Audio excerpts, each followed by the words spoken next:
अहंकारी तानाशाह को इस देश से हटाने के लिए फिर से इकट्ठे हुए हैं।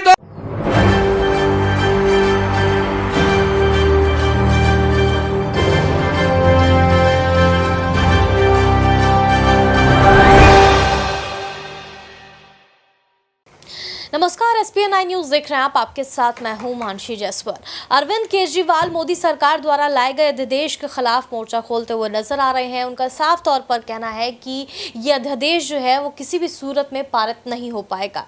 सुप्रीम कोर्ट के फैसले को चुनौती देने के लिए ये अध्यादेश लेकर के आई है मोदी सरकार, और कहीं ना कहीं सुप्रीम कोर्ट से भी खुद को मोदी सरकार सर्वोपरि मानती है। इसीलिए ये जो है अध्यादेश लेकर के यहाँ पर अरविंद केजरीवाल की शक्तियों को कम करने की कोशिश की जा रही है। और जिस तरीके से अध्यादेश का मुद्दा लगातार संसद में चर्चा का विषय बना हुआ है, लगातार अध्यादेश को लेकर के ये कहा जा रहा है कि तमाम विपक्षी पार्टियां यहाँ पर जो है साथ दे रही हैं अरविंद केजरीवाल का। और वाकई यहाँ पर जिस तरीके से अरविंद केजरीवाल को कपिल सिब्बल का साथ मिलता हुआ नजर आ रहा है, कपिल सिब्बल लगातार सुप्रीम कोर्ट में इस अध्यादेश को लेकर लंबी लड़ाई लड़ते हुए नजर आए अरविंद केजरीवाल के लिए।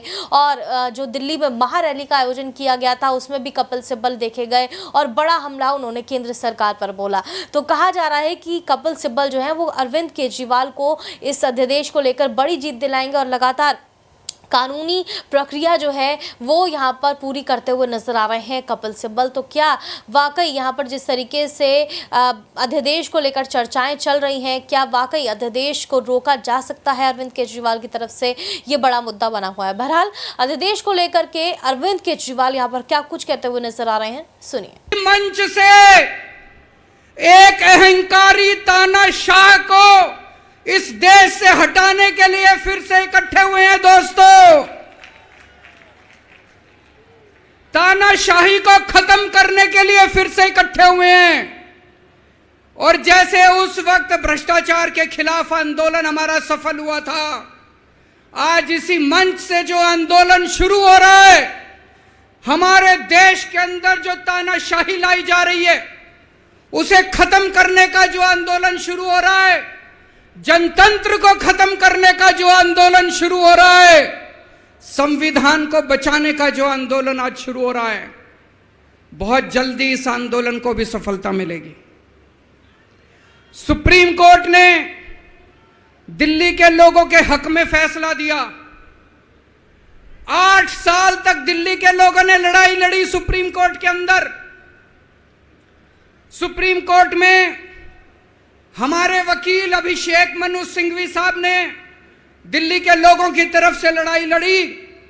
सबसे पहले मैं आज इस मंच से सिंघवी साहब का भी दिल्ली के लोगों की तरफ से शुक्रिया अदा करता हूं, जिन्होंने दिल्ली के लोगों को उनका हक दिलाया। दोस्तों, 11 मई, आज 11 जून है, आज से 1 महीने पहले 11 मई को देश की सर्वोच्च अदालत, सबसे बड़ी अदालत सुप्रीम कोर्ट की भी कॉन्स्टिट्यूशन बेंच, उसने आदेश पारित किया दिल्ली के लोगों के हक में।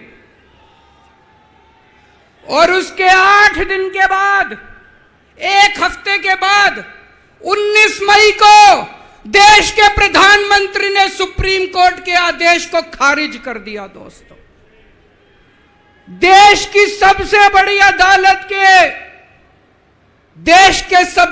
अदालत के फैसले को प्रधानमंत्री ने खारिज कर दिया। प्रधानमंत्री कहते हैं मैं सुप्रीम कोर्ट को नहीं मानता।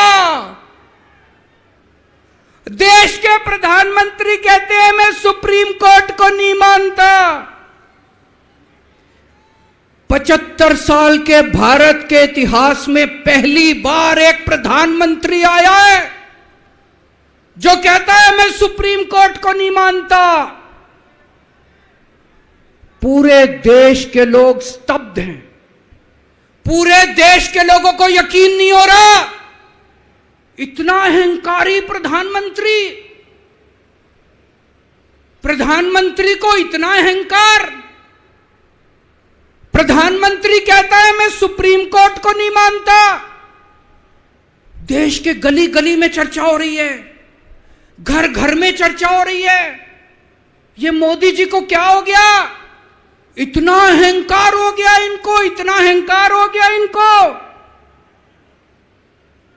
दोस्तों, देश के अंदर अब जनतंत्र खत्म हो रहा है। इसी को तानाशाही कहते हैं। जब देश का प्रधानमंत्री कहता है मैं सुप्रीम कोर्ट को नहीं मानता, इसी को तानाशाही कहते हैं, इसी को हिटलर शाही कहते हैं, जनतंत्र खत्म होना कहते हैं। मैं बताना चाहता हूं आखिर इस सुप्रीम कोर्ट के आदेश में ऐसा क्या है? सुप्रीम कोर्ट ने ऐसा क्या कह दिया कि प्रधानमंत्री जी कह रहे हैं कि मैं सुप्रीम कोर्ट के आदेश को नहीं मानता? सुप्रीम कोर्ट ने अपने आदेश में बोला कि भारत एक जनतंत्र है, भारत में जनता सुप्रीम है, जनता अपनी सरकार चुनती है, उस सरकार को जनता के काम करने का पूरा अधिकार होना चाहिए।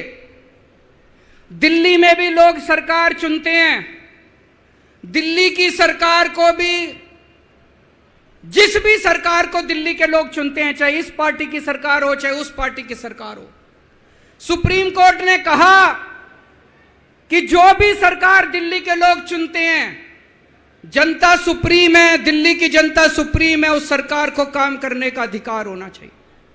मैं आपसे पूछना चाहता हूं, क्या सुप्रीम कोर्ट ने गलत बोला? क्या प्रधानमंत्री को सुप्रीम कोर्ट का आदेश मानना चाहिए? मोदी जी कहते हैं मैं सुप्रीम कोर्ट का आदेश नहीं मानता।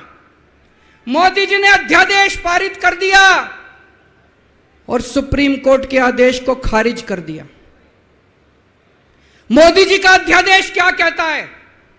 प्रधानमंत्री जी ने यह जो अध्यादेश पारित किया, यह क्या कहता है? मोदी जी का अध्यादेश कहता है कि अब दिल्ली के अंदर जनतंत्र नहीं होगा, अब दिल्ली के अंदर तानाशाही चलेगी, अब दिल्ली के अंदर जनता सुप्रीम नहीं है, अब दिल्ली के अंदर एलजी सुप्रीम होगा। अब दिल्ली के अंदर चाहे जनता जिसको मर्जी वोट दे, चाहे जनता जिसकी मर्जी सरकार बनाए, प्रधानमंत्री जी कहते हैं सरकार तो मैं ही चलाऊंगा, मेरी तानाशाही चलेगी। अब जनता सुप्रीम नहीं है, जनता की नहीं चलेगी, जनता की सरकार की नहीं चलेगी। प्रधानमंत्री जी कहते हैं एलजी के जरिए मैं सरकार चलाऊंगा। 26 जनवरी 1950 को हमारे देश का संविधान लागू हुआ। बाबा साहब अंबेडकर ने संविधान बनाया।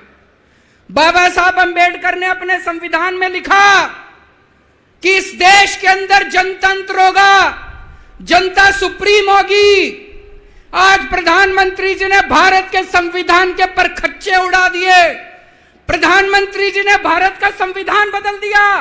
प्रधानमंत्री जी कहते हैं अब जनता सुप्रीम नहीं होगी, अब एलजी सुप्रीम होगा। जनता सुप्रीम नहीं होगी, अब प्रधानमंत्री सुप्रीम होगा। प्रधानमंत्री जी कहते हैं अब दिल्ली की जनता की वोट की कोई कीमत नहीं होगी। यह तो सरासर अपमान है दिल्ली के लोगों का। प्रधानमंत्री जी कहते हैं दिल्ली की जनता जिसको मर्जी वोट दे, उस वोट की कोई कीमत नहीं है। दोस्तों, ये बीजेपी वाले रोज मेरा अपमान करते हैं, मेरे को गालियां देते हैं, गंदी गंदी गालियां देते हैं। मेरे को अपने मान और अपमान की कोई चिंता नहीं है, मैं कोई परवाह नहीं करता। मैं इनको वापस गाली नहीं देता, मेरे को गाली गलौज नहीं करनी आती, मेरे संस्कार नहीं सिखाते। मैं 24 घंटे अपने काम में व्यस्त रहता हूं, मेरे को काम से मतलब है। आप लोगों ने मेरे को इतना मौका दिया, इतनी जिम्मेदारी है, 24 घंटे काम करता हूं। ये लोग मेरे को जितनी मर्जी गाली दे लें, लेकिन इस बार इन लोगों ने आपका अपमान किया है, आपकी वोट की कीमत, आपका वोट का अपमान किया है। यह मैं बर्दाश्त नहीं कर सकता, आपके अपमान को मैं बर्दाश्त नहीं कर सकता। इसको किसी हालत में नहीं होने देंगे। दिल्ली के लोगों के वोट का जो इन्होंने अपमान किया है, मोदी जी ने तमाचा मारा है दिल्ली के लोगों को, इसको बर्दाश्त नहीं कर सकते। इसको ठीक करा के रहेंगे, इस अध्यादेश को खारिज करा के। तो सुना आपने किस तरीके से अरविंद केजरीवाल ने बड़ा आरोप लगाया यहाँ पर अध्यादेश को लेकर के केंद्र सरकार पर। आप इस मुद्दे पर क्या सोचते हैं हमें कमेंट करके जरूर बताएं। देश और दुनिया की तमाम बड़ी खबरों के लिए देखते रहिए SPN 9 न्यूज।